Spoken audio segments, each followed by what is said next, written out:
Rune Factory is my favorite series of all time.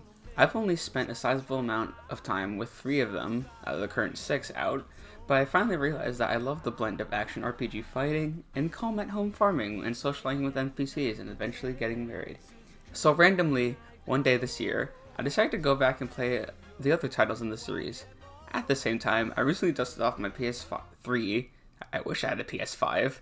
No, I recently dusted off my PS3 and played some of my backlog. It was then by browsing the PS3 library that I realized that there actually was one Rune Factory game on the PS3, and of course, I happily ordered it. Rune Factory Tides of Destiny, released in 2011, being the 5th game to be released right after Rune Factory 3, and would, fun fact, be the last game in this series released just a little over or a little under a year from the previous installment.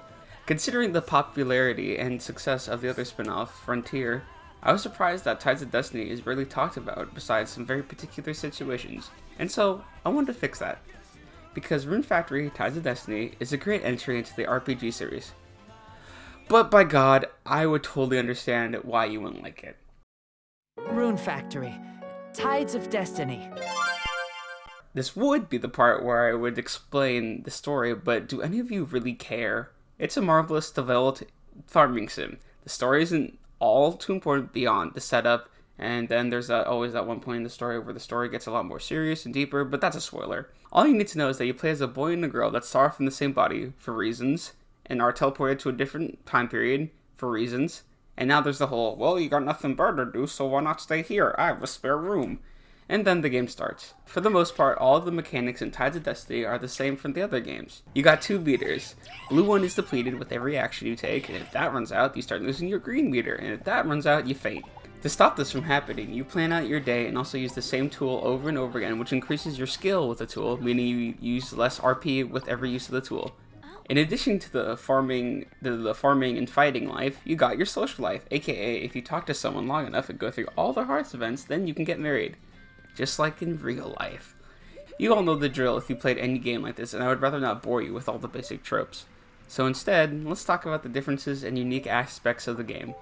The biggest shock to me personally was when I found out that in Tides of Destiny, leveling up a skill actually heals some RP, which is almost unheard of in a lot of these games. There's still the classic spa and food items that restore it, of course, but actually having some RP come back as a result of a skill up is something else entirely. And it also explains why it pays to just randomly jump around and talk to the same person over and over again in one day. And speaking of talking to people, Tides of Destiny has the addition of a quest board, functioning basically the same as the request board in the 4th game. And it sounded like I said the same thing twice because my voice is stupid, this one is I think they're both request boards, but I called it quest board in the script, so who cares? Moving on.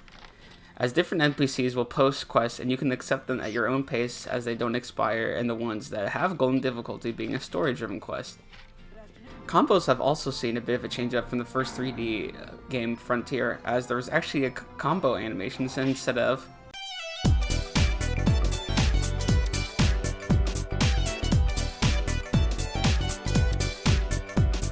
Alongside that, when you level up your weapon skill, you also gain access to longer combos or other moves. Not to mention, you can actually dodge during an attack and cancel the animation, which is very helpful since much like every Rune Factory game, there is no hit stun, so you can easily get swamped and fade in 2 seconds if you're not careful. Personally, I really adore the dual blades, most likely because I adore dual wielding weapons in any game, because you're gonna sit there and tell me that you don't want to hold 2 weapons and one in each of your hand, like you're gonna tell me that's not cool, then I have one thing to say to you, person. You're lying to me, because dual wielding is always gonna be cool, and it will never not be cool in anything ever. The end. Although magic in Tides of Destiny is really strong and powerful, since the basic attack is actually a projectile and not a whack on the head, like in Frontier, and the staff rune abilities being pretty useful, like the one that will sometimes deflect damage. All in all, combat is easily the strongest point of Tides of Destiny. It probably explains why the first part of this game is combat with a full dual blade combo unlocked. It gives you a taste of the coolest part of the game. But wait, you say, the game takes place on an island surrounded by endless water. Where do the enemies come from? Well, that's where Tides of Destiny's biggest and most divisive mechanic comes in. It stares at you with his unblinking eyes. Soon after starting the game, you receive a golem to travel around in the water, and he has the ability to dig up buried pieces of land, and that is how other areas are discovered. And let me say what you were probably thinking right now. Yes, it is basically the same as Wind Waker sailing, and much like Wind Waker, riding the golem sure is a time. Oh, but slow down, my friend, because while quests tell you where islands are and it's not easy to find them, Ymir can go everywhere in the island starting out, and beating each shrine will give you a core that Miss Lollybait over here can upgrade Ymir, which allows him to do things like withstand currents, go in deeper waters, etc. Oh, and of course, Ymir also has his own RP gauge, and with every step he takes, it will drain. Which wouldn't be a problem, except sometimes monsters will come up and attack you, and you almost always have to fight them, which means you risk fainting from either too much damage or running out of energy. And even if you do beat the monster, you still lost RP in that fight, so there's a chance that you won't be able to make it to your location. You will have to finish your walk the next day. Traveling on the mirror isn't really frustrating per se, despite the possible scenarios I stated earlier, but it's just boring because it just looks like this.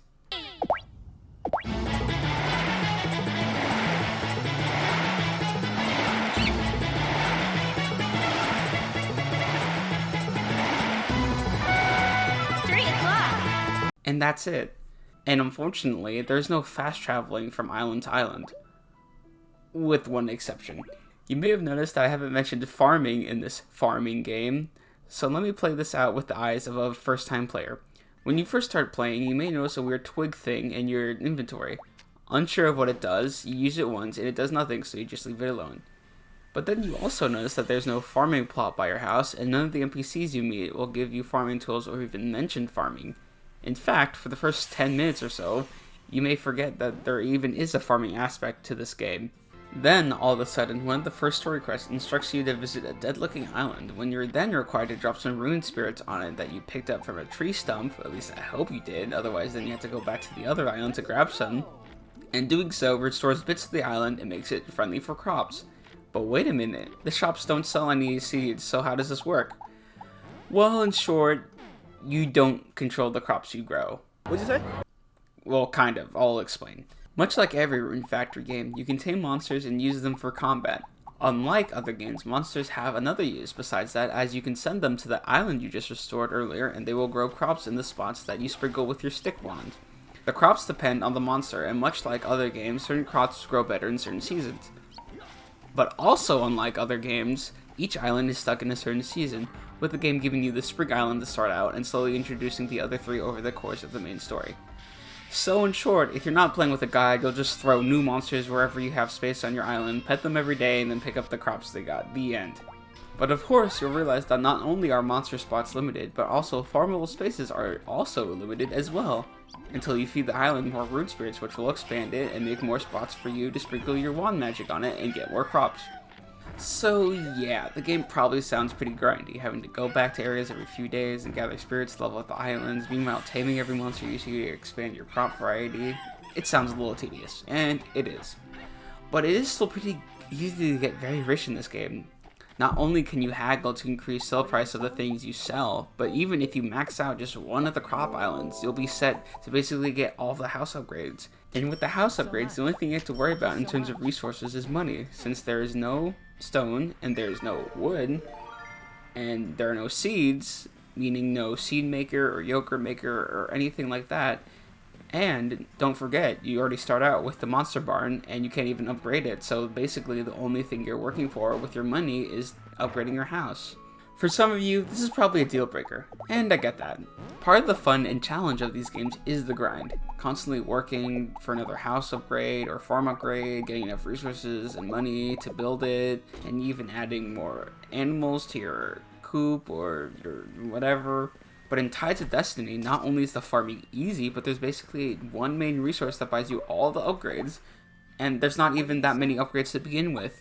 It can be very easy to be like, well, what else do I do? For an example, in my personal file, before I even finished all 4 shrines, I had all of the house upgrades, and I literally just have a bunch of cash that I'd use to buy potions so that I can go into the dungeon, since the dungeons are the best part of the game and the only thing you really need to do to progress. But despite all this, I still really enjoyed the game. As stated earlier, I would totally understand why someone wouldn't like this game. With the brain dead farming and the slow, boring sea travel, I'm sure a lot of people would much rather play My Time at Portia, that game, which I have played, and it's actually really fun. I got the game for $15 on eBay, and for that price, I feel satisfied. But if you're new to Rune Factory, I would say get 4 on Switch or 3DS or even Frontier on the Wii, or if you're patient, which I'm not, then wait for 5 to come out in the West whenever that will be. Whether Tides of Destiny's differences make it shine among the rest or stick out like a bad rash, well, that's for you to decide.